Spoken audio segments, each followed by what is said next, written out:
Saya telah membuat beberapa kenyataan merujuk kepada perkara tersebut. Proses ini berjalan dengan baik. Perbincangan di antara wakil-wakil ahli Parlimen UMNO dan BN dengan pihak kita. Dan saya telah menegaskan bahawa setiap perundingan ini adalah untuk menjamin kepentingan rakyat dan juga kepentingan negara. Itu saja asas perundingan yang kita jalankan. Kita mempunyai banyak masa untuk menentukan bilakah masa yang terbaik bagi membuat pengumuman rasmi mengenai perkara tersebut. Yang mengejar masa dan tidak mempunyai masa ialah Abdullah Badawi dan Barisan Nasional. Kita punyai banyak masa. Jadi kita akan tentukan masa yang terbaik untuk membuat pengumuman tersebut. Ini adalah untuk kepentingan rakyat dan kepentingan negara. Wakil Parlimen ataupun wakil DUN yang memutuskan untuk menyertai keadilan bertanggungjawab kepada pengundi-pengundi di kawasan tersebut untuk meyakinkan mereka bahawa keputusan pilihan raya umum yang lepas menunjukkan bahawa UMNO tidak lagi relevan kepada perjuangan orang Melayu. Maka untuk menjamin survival ketuanan Melayu dan bangsa Malaysia, maka wakil parlimen tersebut bertanggungjawab untuk memastikan mereka bersama-sama dengan kepimpinan yang lebih bertanggungjawab, amanah dan dapat menjamin masa depan yang lebih baik untuk negara dan rakyat. Dan ini bagi saya adalah tanggungjawab ahli parlimen tersebut. Apa maknanya kalau dia kekal dalam UMNO dan Barisan Nasional, tetapi UMNO khususnya di Semenanjung ini sudah kalah dan tidak lagi diterima oleh rakyat, maka mereka harus melakukan sesuatu untuk memastikan kawasan mereka, rakyat yang diwakili oleh mereka mendapat pembelaan yang adil dan saksama. Dan bagi saya itu adalah tanggungjawab ahli parlimen dan ADUN.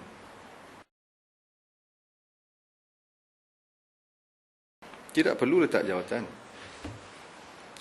Kita ada banyak pilihan yang kita boleh buat, ya. Dan ini telah pun kita nyatakan dan bincang dengan wakil-wakil parlimen dan ADUN tersebut. Lebih pada satu options available for them to decide untuk bersama-sama dengan perjuangan kita hari ini. So itu dalam kenyataan awal saya. Hari ini UMNO dilihat sebagai sebuah parti ekstremis. Begitu juga MCA dilihat sebagai sebuah parti ekstremis oleh rakyat Malaysia. Maka kita lihat keputusan dalam pilihan raya umum yang lepas, khususnya saluran 4, 5 dan 6, generasi baru menolak calon-calon UMNO, MCA, MIC dan Gerakan. Ini adalah manifestasi rakyat, khususnya generasi muda, untuk membawa perubahan. Dan saya yakin ahli-ahli Parlimen UMNO dan BN yang terpilih juga melihat ini satu kenyataan baru politik Malaysia. Maka apakah mereka harus berdiam diri? Bagi saya ini bukan satu perbuatan yang keji seperti yang dituduh oleh Abdullah Badawi, tetapi ini adalah satu tindakan yang cukup murni bagi seorang ahli parlimen yang memikirkan masa depan negara dan rakyat yang diwakili oleh mereka. Kalau kita lihat dalam konteks umum, nyata UMNO dan BN mendapat sokongan yang merosot dalam pilihan raya umum yang lepas. Tanpa bantuan dan sokongan daripada Sabah dan Sarawak, kerajaan BN sudah pun jatuh di Semenanjung. Itu yang pertama. Yang kedua, kita juga harus mengakui bahawa terlalu banyak penyelewengan dan penipuan yang berlaku dalam pilihan raya umum yang lepas.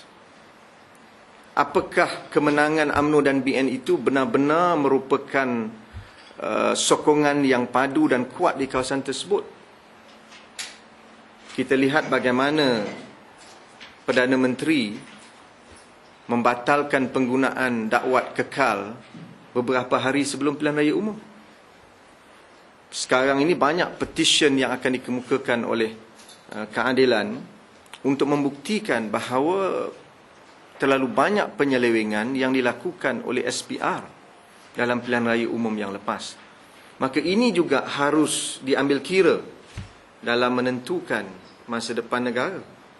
Tidak semestinya kemenangan UMNO di sebuah kawasan itu adalah kemenangan yang padu kerana sokongan rakyat.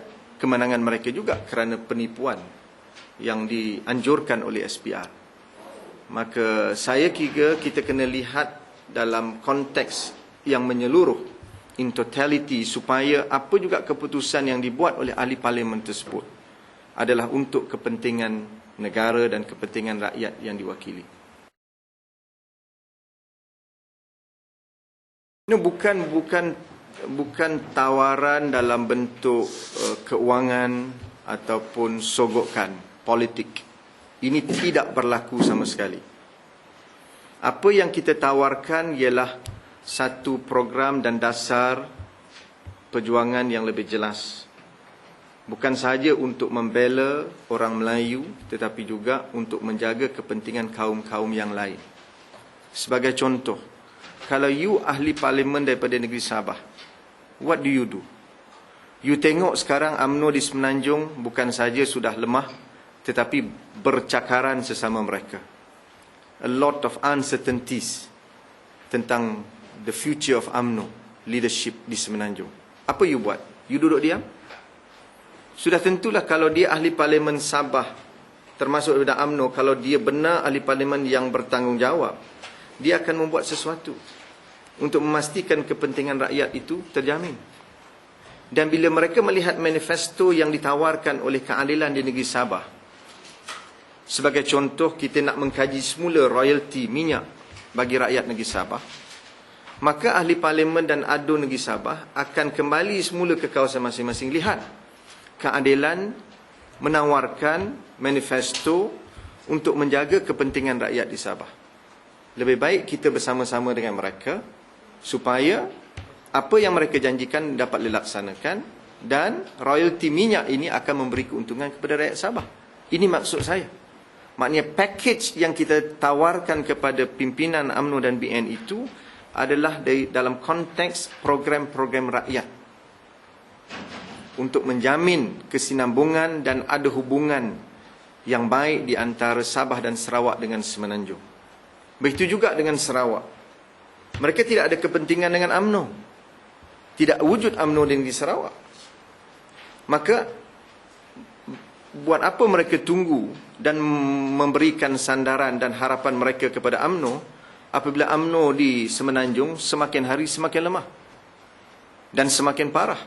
Kalau saya jadi ahli parlimen di Sarawak pun, saya akan memikirkan sesuatu untuk memastikan masa depan rakyat negeri Sarawak ini terbela, dan sudah tentulah saya akan meletakkan harapan kepada parti yang bertambah kuat dan kepimpinan yang bermaruah. Dan bagi mereka, kepimpinan dan leadership yang mereka harapkan adalah kepimpinan Datuk Seri Anwar Ibrahim. Itu sahaja sebenarnya yang kita bincangkan dengan pimpinan UMNO dan Barisan Nasional. Oh, ramai di luar jangkaan kita lah. Kita perlukan 30 saja. Tapi now nampaknya sambutannya cukup overwhelming. Cuma masanya yang akan menentukan. Minima 30. Kalau ada lebih, alhamdulillah.